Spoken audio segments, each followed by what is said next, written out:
तो hello guys, कैसे हो? उम्मीद करते हैं कि आप लोग अच्छे होइएगा। जी हाँ दोस्तों, बता दें कि मिठू मार्शल जी के कल सुबह बहुत ही ब्रांड लेवल का गाना कल सुबह रिलीज किया जाएगा दोस्तों।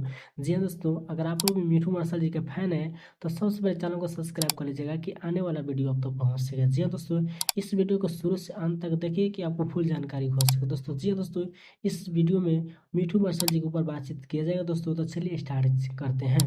जी हाँ, बता दें कि मिठू मार्शल जी के गाना का नाम है भातार अपन कोलगेट से। जी हाँ, काफ़ी शानदार सॉन्ग है और काफ़ी ब्रांड लेवल का टाइटल रखा गया है मिठू मार्शल जी के गाना के। जी हाँ दोस्तों, भातार अपना कोलगेट से। जी हाँ दोस्तों, एन फिल्म्स भोजपुरी पर कल सुबह 6:30 पर रिलीज किया जाएगा दोस्तों। जी हाँ, जिस सॉन्ग को लिखे हैं राहु रसिक जी, मंटू मनी जी सॉन्ग को म्यूजिक दिए हैं।